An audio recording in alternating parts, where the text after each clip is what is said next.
Greetings. My name is Mike Edelman. I'm the Director of Education for WVIZ PBS IdeaStream in Cleveland, Ohio. Thank you for joining me for a brief presentation on how to keep your child safe online and when using mobile technologies. As parents of school-aged children, we have the unique honor of being what experts call first-generation internet parents. What exactly does this mean? It means that our children are the first people in the world to be raised with the internet as a normal, everyday part of lives. Not surprisingly, many of us are uneasy as we try to understand the impact of this medium on our children and families. We know it's up to us to make sure our children use the internet safely and wisely, yet many of us aren't quite sure how to do that, especially since our children know how to use the internet much better than we do. Which brings me to my goals for this presentation. First, we'll discuss what children are doing online and with mobile devices. Knowing what draws children to the internet is the first step toward understanding its impact. Second, we will show you some things that you can do as a parent to help keep your child safe online and when using mobile devices. And finally, we'll talk about the importance of teaching your child to use the internet and mobile devices wisely and safely. Learning to use the internet is an important life skill, and it's becoming increasingly important as time goes on. You may be tempted to shield your child from it as long as possible. But the internet is woven so tightly into our daily lives that we all need to become comfortable with it. At some point, your child will be going online without supervision. And just as you need to know that your child understands basic safety rules before you'll allow them to cross the street alone, you should be assured that your child is prepared for whatever he or she may encounter online or when using a mobile device. This presentation is meant to be the beginning of a discussion. We'll explore internet and mobile device safety here tonight, and I hope you'll take this conversation home to your families to determine what is best for your household.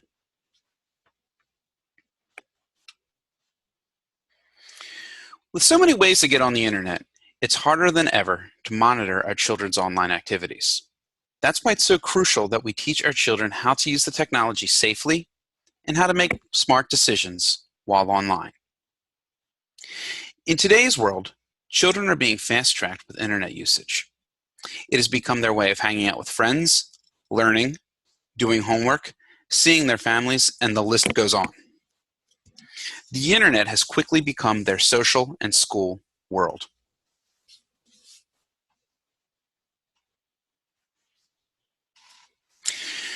So what are children doing online? The answer depends on your child's age. But in general, kids use the internet to visit online worlds like Yville, Poptrokia, and Club Penguin. They play games with people who they may or may not know. They text each other and communicate with each other on cell phones or chat through instant messaging or direct messages. They use social networking sites where they can post photos and videos, play games, and communicate with their friends. They view and post videos on video sharing sites like YouTube. They download music, movies, and images, and create and upload their own writing, music, videos, and art. And just because it's 2020, the internet is the first stop for many children for education and socializing with their friends.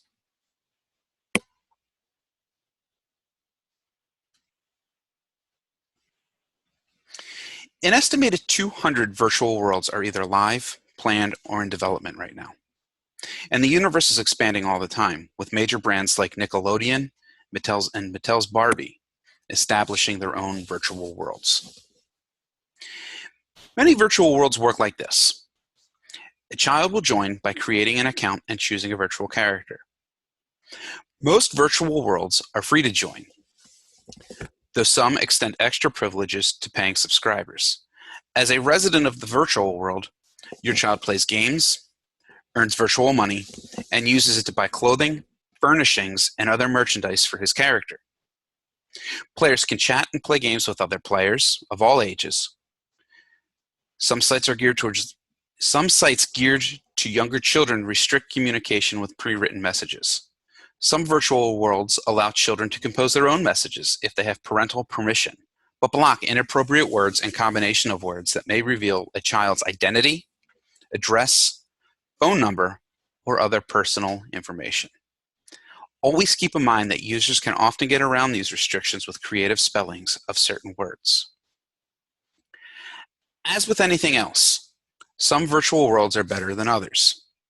Just as you wouldn't allow your child to visit a new place alone in the real world, you should take a trip to check out any virtual world your child wants to join. The best of the virtual worlds have a strong educational component, but many of them emphasize consumerism and can give children the impression that money is easy to acquire and life is all about spending it to accumulate more and more things. If that isn't one of your values, take the time to talk to your child about being financially responsible. Also keep in mind that many of these virtual worlds will sell your child's information. If there are virtual worlds you don't want your child to visit, you can use the parental controls in your security software downloaded on your computer or the security preferences on your web browser to block categories of sites. Or you can also create a whitelist of sites your child is allowed to access while online. If you have more than one child, you can often customize these whitelists for each child. And again, I want to remind you that many sites can sell your information.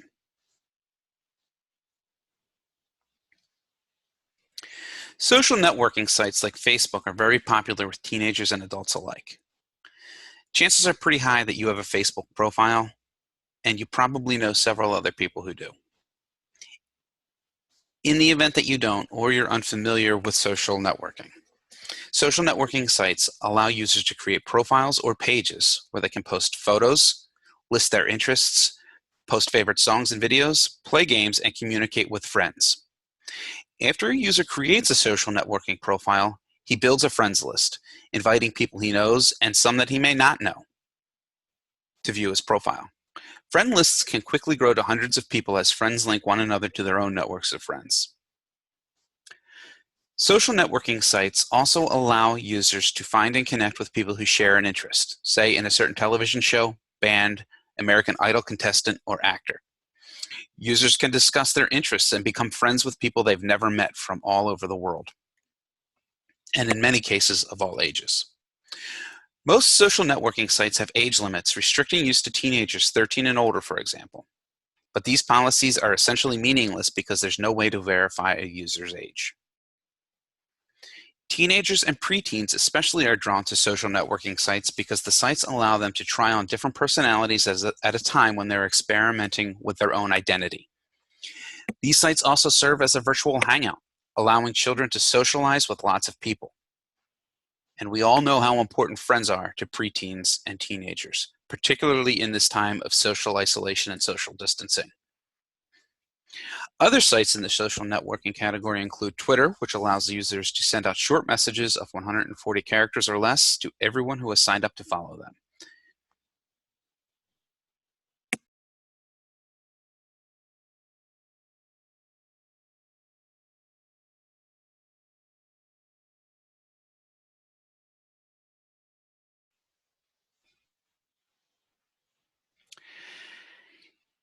Texting with a cell phone or other mobile device has replaced email and actual phone conversations as the preferred method of communication among preteens, teens, and most adults. Chatting through social networking sites, instant messaging software, and on virtual worlds keeps kids in constant touch with one another. To use an instant message, users choose a screen name and add friends to their buddy list. So when they log on, they instantly know who else is logged onto a computer at the same time. I don't share this with you because you don't know. I share this because texting and messaging has become what note passing was when we were all in school. Half of all American teenagers send an average of 50 text messages a day, according to the Pew Research Center's Internet Project, and 1 in 3 sends 100 text messages a day. Most cell phones allow users to send photos and videos to their friends' cell phones and email addresses as well. The ease with which teenagers and preteens can send content to one another over the phone can lead to some major regrets and even criminal action. You've probably heard of the term sexting, sending sexually suggestive messages, photos, or videos over the phone. Give some kids a camera-equipped phone and a dare, and before you know it, unfortunate photos of them are circulating around their middle school. In some jurisdictions and states, teenagers who have sent explicit messages or received explicit messages have been charged with distributing child pornography. It's important to talk with your child about the dangers of sexting. Children should know that taking and sending nude or partially nude images of themselves, even as a joke, and to be seen by one person only, is like disrobing outside of school and walking through the front doors for everyone to see. By the same token, tell your child that if he or she ever receives such a message, it should be deleted immediately. Forwarding it to others is not only cruel, but can also create legal issues. Video sharing sites like YouTube are also very popular.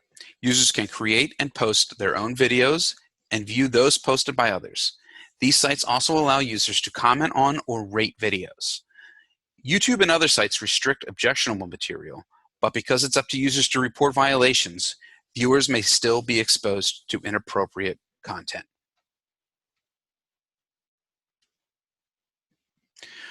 Online games allow people to play against others that they may or may not know. While this has an added social development to playing video games, it also adds an element of risk. Many online games have a text or voice chat capability allowing players to talk to one another in real time during the game. Xbox Live has safety features that allow players to mask their voices, but children can still be exposed to profanity, harassment, and worse. Becoming familiar with the safety settings on game consoles and handheld devices can be a powerful tool in keeping your child safe.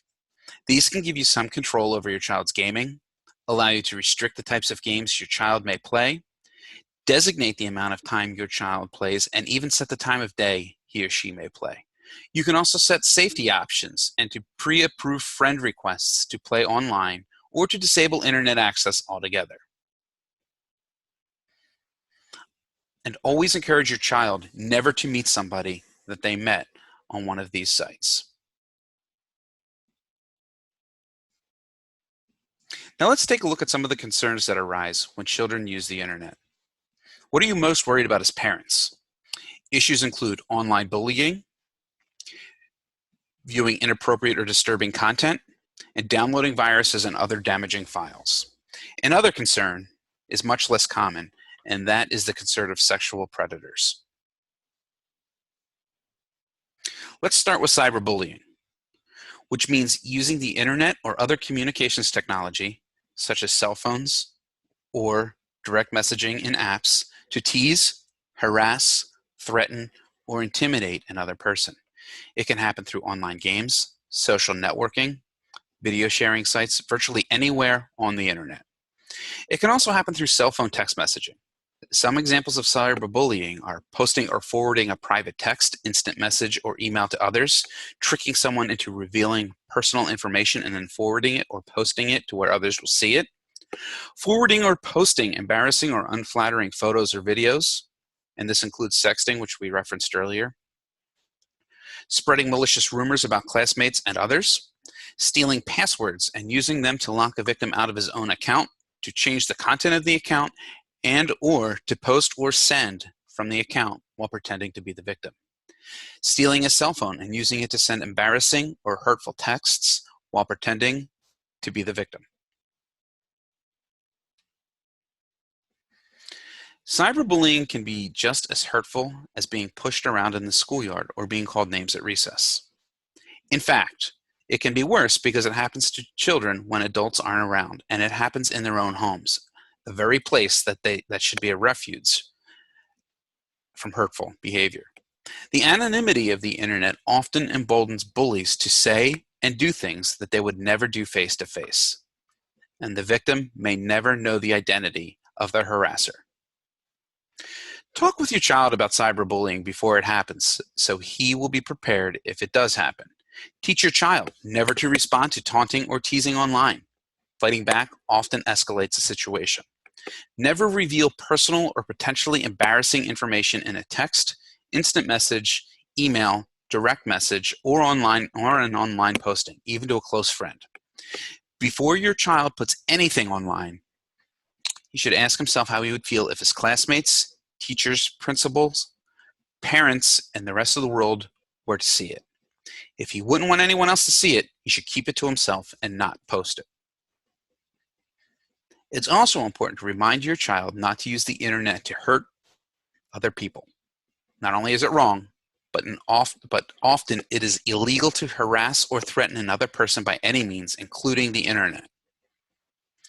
If your child is a victim of cyberbullying, make sure she blocks the cyberbully from her account to prevent further contact. Your child should save any communication from the bullying and tell you or another trusted adult right away. You may decide to notify your school's principal if it is occurring in school or, and this is an important part, or if it is impacting your child's learning. If the problem is severe, seriously consider contacting your local law enforcement agency.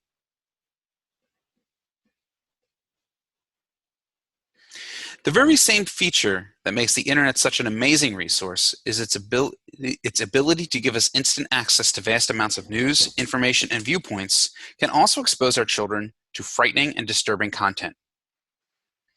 Children who misspell a website address or click on the wrong link might stumble upon pornographic images and text, hate speech, or other inappropriate content. So how can we protect our children from accidentally seeing or reading inappropriate content? We can use the parental controls in our security software to limit the sites our children can visit. We can use special blocking and filtering software that's often available for free to keep our children from seeing inappropriate content. You can bookmark your child's favorite sites so he or she can easily find them and will be less likely to stumble upon inappropriate websites. Teach your child to use search engines designed specifically for children. Check your web browser's history to learn what sites your child has visited. If you find that your child has spent time viewing inappropriate sites, talk with your child about this and remind him or her about your family's rules and values. Make sure your child knows how to turn the monitor off immediately and to tell you or another adult if she sees something disturbing. If this happens, try not to overreact. Instead, use it as an opportunity to have a discussion about your values and what is right and wrong for your household, and reassure your child that it's not their fault.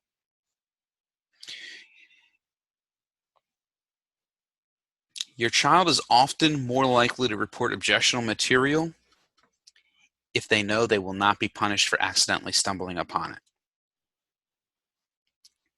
Malware refers to viruses, spyware, and other malicious files that can affect your computer.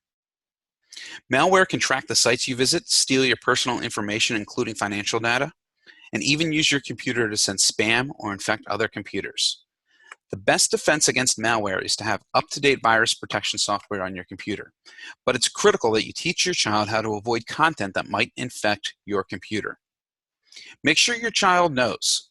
Don't open an email from someone you don't know. Hit delete instead. Never click on a pop-up ad. Turn on the pop-up blocker in your web browser's system settings. Don't fall for supposed free offers or contests that require you to click on a link or button. Download software or enter your personal information. If it sounds too good to be true, it usually is. Stick to news sites that you know and trust. Often cyber criminals will create fake websites about current events or popular figures in the news. The real purpose of these sites is to draw people in to infect their computers. Download programs only from reputable sites. Another common tactic is to offer sneak peeks of movie trailers and other videos that require a special download to view. The downloads are in fact malware. Be aware that you should never have to download special software to view a movie trailer or another video. Avoid file sharing sites. You may pick up viruses from another user's computer or download illegal content.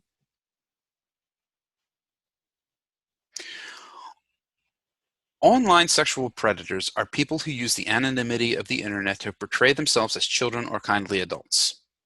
Their motive is to get children and teenagers to reveal where they live or go to school, or to trick them into meeting face-to-face. These incidents get a lot of media attention, but fortunately they're rare. However, that does not mean it's something that we should not be concerned about. One of the reasons why incidents involving online predators are rare is because children have listened to the warnings of parents and other grown-ups and have learned to become alert to the dangers. It is vital that you teach your child never to reveal personal information online, such as his name, address, phone number, age, and the name of his or her school. Your child should not post pictures of himself or send them to anyone he doesn't know personally, and that means anyone other than a close personal friend or family member. If your child has a social networking site, check it frequently. Sometimes well-meaning friends will post messages or photographs with identifying information. Make sure your child knows to remove any identifying postings from his site and to be careful about naming friends and others in photographs that he posts of him or her, of himself. Also, make sure your child's screen name isn't provocative or descriptive in any way. Even something seemingly innocent, such as little cheerleader, can be a tip-off that the screen name begins to a young girl. The best way to help your child stay safe online is to learn for yourself about the places she will be visiting. Spend time on these sites, play the online games yourself, and become familiar with the virtual worlds. Create your own social networking accounts so you'll learn how to restrict the people who can interact with your child, and you can monitor their behavior and activities. Be sure to read and explain each site's privacy policy to your child before allowing her to create a profile or use the program.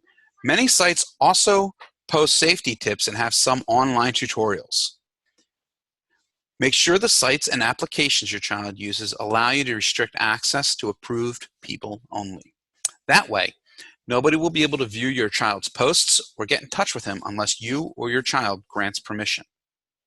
If your child uses a cell phone, learn how to use its security software.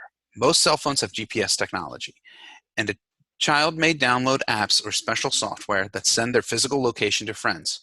Ask your child whether he or she uses a location sharing service. If he or she does, check the context list to make sure you approve of the friends who have access to the location of your child. If someone suspicious does contact your child, either on the internet or through a mobile device, specifically using an app, make sure your child knows not to respond. Your child should also tell you right away. Save the message in the event you decide to notify your internet service provider. Remember to use your privacy controls to block the person from contacting your child again, and notify CYBERBULLYING, which is run by the National Center for Missing and Exploited Children. The site is www.cybertipline.com, and also notify the local authorities. If the person sends a photo of him or her, of himself, or asks to meet in person, or if you suspect that person is your community, contact local law enforcement immediately.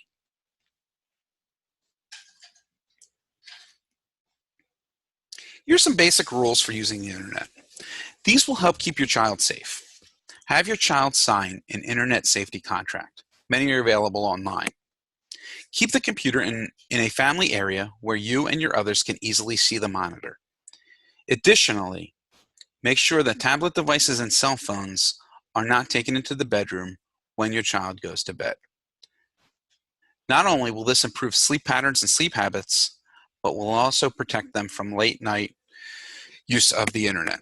Set a time limit on computer use. The American Academy of Pediatrics, easy for you to say, recommends no more than 1 to 2 hours of screen time for all electronic media, including computer, TV, and video games. Know which site your child visits. Check them out before you let your child go on them. And here's my child making an appearance.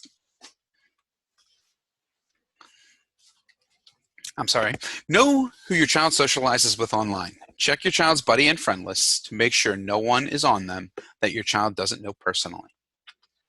Write down your child's passwords. Keep your security software up to date and protect your computer from viruses and malicious software programs. Before using the internet, ask your child to agree to the following. Never give out personal information. Never write or post anything online that you wouldn't want your classmates, teachers, principal, parents, and grandparents to see. Treat others online the way you would treat them in person. Don't share your password with anyone, not even your best friend.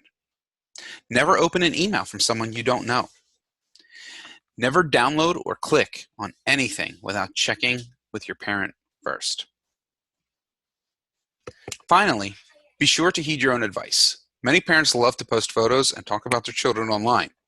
If you do, make sure you're being as cautious with identifying information as you expect your child to be.